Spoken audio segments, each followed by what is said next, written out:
दोस्तों, इस कहानी को बड़े ध्यान से सुनना और हर व्यक्ति को इस कहानी को सुनना चाहिए। दोस्तों, यह बात है कि अयोध्या जी कनक भवन में एवं हनुमानगढ़ी के बीच में एक आश्रम है जिसे बड़ी जगह अथवा दशरथ महल के नाम से जाना जाता है। काफी समय पहले वहां एक संत रहा करते थे जिनका नाम था श्री राम प्रसाद जी। उस समय अयोध्या जी में इतनी भीड़ भाड़ नहीं होती थी, ज्यादा लोग नहीं आते थे। श्री राम प्रसाद जी ही उस समय बड़ी जगह के कर्ता धर्ता थे।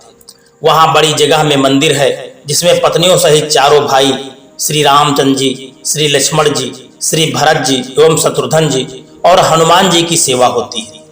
चूंकि सबके सब फक्कड़ संत थे तो नित्य मंदिर में जो भी थोड़ा बहुत चढ़ावा आता उसी से मंदिर और आश्रम का सारा खर्च चला करता था। प्रतिदिन मंदिर में आने वाला सारा चढ़ावा एक बनिया जिसका नाम था पलटू बनिया को भिजवाया जाता था। उसी धन से थोड़ा बहुत जो भी राशन आता था उसी का भोग प्रसाद बनकर भगवान को भोग लगाया जाता था और जो भी संत आश्रम में रहते थे वे उसे खाते थे। एक बार प्रभु की ऐसी लीला हुई कि मंदिर में कुछ चढ़ावा आया नहीं। अब इन साधुओं के पास कुछ जोड़ा गांठा तो था नहीं, तो क्या किया जाए। कोई उपाय न देखकर श्री राम प्रसाद जी ने दो साधुओं को पलटू बनिया के पास भेज करके कहलाया कि भैया आज तो कुछ चढ़ावा आया नहीं है, इसलिए थोड़ा सा राशन उधार दे दो, कम से कम भगवान को तो भोग लग ही जाएगा। पलटू बनिया ने जब यह सुना तो उसने यह कहकर मना कर दिया कि मेरा और महंत जी का लेना देना तो नगद का है, मैं उधार में कुछ नहीं दे सकता। श्री राम प्रसाद जी को जब यह पता चला तो जैसी भगवान की इच्छा कहकर उन्होंने भगवान को उस दिन जल का भोग लगा दिया। सारे साधु भी जल पी करके उस दिन रह गए। प्रभु की ऐसी परीक्षा थी कि रात्रि में भी जल का ही भोग लगाया और सारे साधु भी जल पीकर भूखे ही सो गए। वहां मंदिर में नियम था कि शयन कराते समय भगवान को एक बड़ा सुंदर पीताम्बर ओढ़ाया जाता था तथा शयन आरती के बाद श्री राम प्रसाद जी नित्य करीब 1 घंटा बैठ करके भगवान को भजन सुनाया करते थे। पूरे दिन के भूखे राम प्रसाद जी बैठे भजन गाते रहे और नियम पूरा करके सोने के लिए चले गए। धीरे धीरे करके रात बीतने लगी। करीब आधी रात को पलटू बनिया के घर का दरवाजा किसी ने खटखटाया। वो बनिया घबरा गया कि इतनी रात में कौन आ गया है। जब आवाज सुनी तो पता चला कुछ बच्चे दरवाजे पर शोर मचा रहे हैं। अरे पलटू पलटू सेठ, दरवाजा खोलो।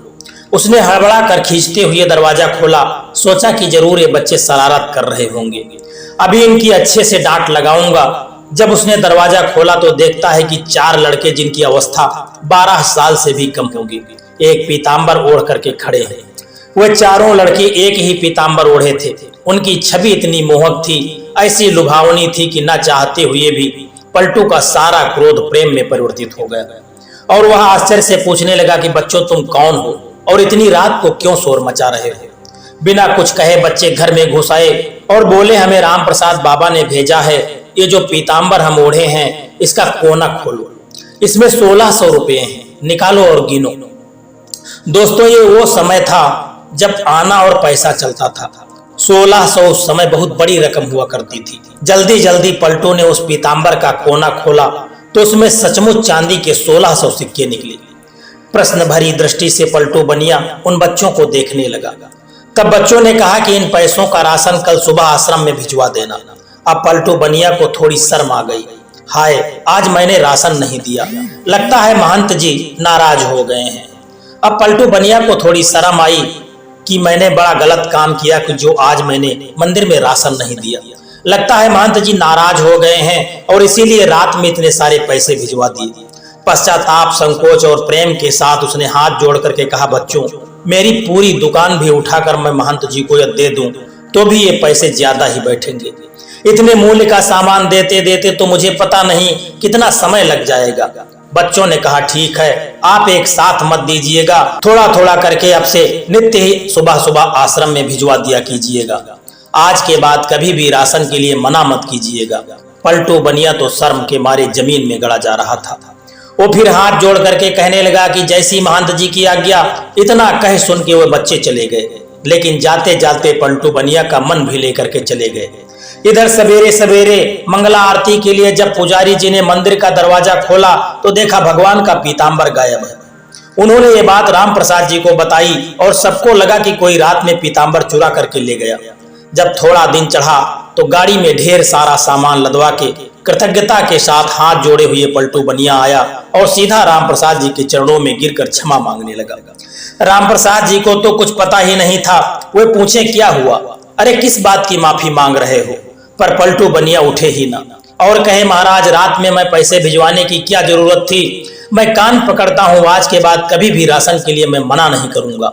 और ये रहा आपका पीताम्बर, वे बच्चे मेरे यहाँ ही छोड़ गए थे, बड़े प्यारे बच्चे थे, इतनी रात को बेचारे पैसे लेकर भी आ गए। आप बुरा न माने तो मैं एक बार उन बालकों को फिर से देखना चाहता हूँ। जब राम प्रसाद जी ने वो पीताम्बर देखा तो पता चला ये तो हमारे मंदिर का ही है जो गायब हो गया था। अब वो पूछे कि ये तुम्हारे पास कैसे आया? तब उस बनिया ने रात वाली पूरी घटना सुनाई। अब तो राम प्रसाद जी भागे जल्दी से और सीधा मंदिर में जाकर भगवान के पैरों में गिर करके रोने लगे। हे भक्त वत्सल, मेरे कारण आपको आधी रात में इतना कष्ट उठाना पड़ा, और कष्ट उठाया सो उठाया, मैंने जीवन भर आपकी सेवा की, मुझे तो दर्शन न हुआ और इस बनिए को आधी रात में दर्शन देने आप पहुंच गए। जब पलटू बनिया को पूरी बात पता चली तो उसका हृदय भी धक धक होने लगा। जिन्हें मैं साधारण बालक समझ के बैठा था वे तो त्रिभुवन के नाथ थे, अरे मैं तो चरण भी नहीं छू पाया। अब तो वे दोनों ही लोग बैठ करके रोने लगे। इसके बाद कभी भी आश्रम में राशन की कमी नहीं हुई। आज तक वहां संत सेवा होती आ रही है। इस घटना के बाद पलटू बनिया को वैराग्य हो गया और वह पलटू बनिया ही बाद में पलटू दास जी के नाम से विख्यात हुआ। श्री राम प्रसाद जी की व्याकुलता उस दिन हर क्षण के साथ बढ़ती ही गई और रात में शयन के समय जब वे भजन गाने बैठे तो मूर्छित होकर गिर गए। संसार के लिए तो वे मूर्छित थे, किंतु मूर्छा अवस्था में ही उन्हें पत्नियों सहित चारों भाइयों का दर्शन प्राप्त हुआ और उसी दर्शन में श्री जानकी जी ने उनके आंसू पोंछे तथा अपनी उंगली से इनके माथे पर बिंदी लगाई, जिसे फिर सदैव इन्होंने अपने मस्तक पर धारण करके रखा। उसी के बाद इनके आश्रम में बिंदी वाले तिलक का प्रचलन हो गया। वास्तव में प्रभु चाहे तो ये अभाव, ये कष्ट भक्तों के जीवन में कभी ना आए, परंतु प्रभु जानबूझकर इन्हें भेजते हैं ताकि इन लीलाओं के माध्यम से जो अविश्वासी लोग हैं वे सतर्क हो जाएं, उनके हृदय में विश्वास पैदा हो सके। जैसे प्रभु ने आकर उनके कष्ट का निवारण किया, ऐसे ही हमारा भी करें। दोस्तों, जो भी सुने उसका भी करें।